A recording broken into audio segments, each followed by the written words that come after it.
ከጽንሱ ውጣ ከጽንሱ ውጣ በኢየሱስ ክርስቶስ ማዝጃለሁ። በናት ቅዱስ ኤልሻዳይ አዶናይ ያህዌ ኢየሱስ ክርስቶስ ጸባዖት አማን።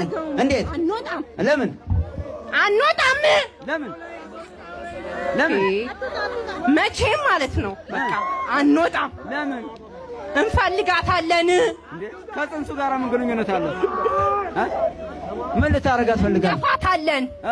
ይደፋታል። እንዴት አድርገህ ትደፋታለህ? በአፍንጫዋ ነው መገለብጣት። ለምን አታስፈልግማ? ለምን ስለማልፈልጋት። ከንቱ ነች፣ አትሆንም። በቃ ለምን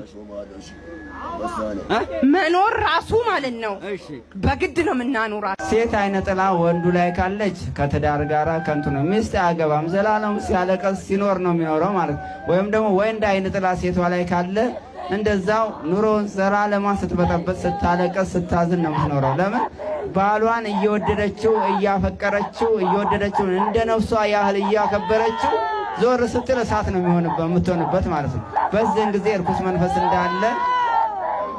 መንፈስ እንዳለ ማወቅ ያስፈልጋል። እንደው ዝም ብለን ዛሬ ከየት የመጣ ጸባይ ነው ብሎ ዱላ ማንሳት ዱላው እንኳን ቀርቷል መሰለኝ በአሁኑ ሰዓት።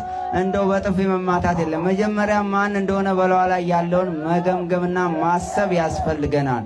ከመቆጣታችን ከመቆጣታችን ወይም ደግሞ ሌላ ነገር ውስጥ ከመለያ እኔ ከሷስ ብለይ ብለን ተስፋ ከመቁረጣችን በፊት አስቀድመን ተግተን በቤታችን መንበርከክ አለብን ማለት ነው። በዛን ጊዜ ልክ ስትጸልይ ማን እንደሆነ በጸሎት ታገኘዋለህ ማለት ነው።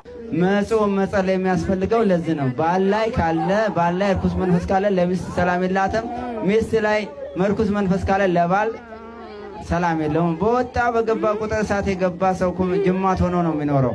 ሴትም እንደዛ ወንድም ባሏ በወጣ በገባ ቁጥር እሳት እንዳቃጠላት ትኖራለች ማለት ይህ ከራሳቸው አይደል? እንፈጃቸዋለን። እንዴት?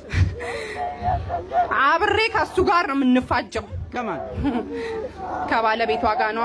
ለምን? ምን አረገ? ጸልይ ምናምን የእሱ ጸሎት ገደል እዛ ባፍንጫው ይግባ። ለምን? እዛው እሱ ይጸልይ እና እንዴ በስላሴ ስም እንለቃለን። በድንግል ማርያም ስም ሲኦል እንገባለን።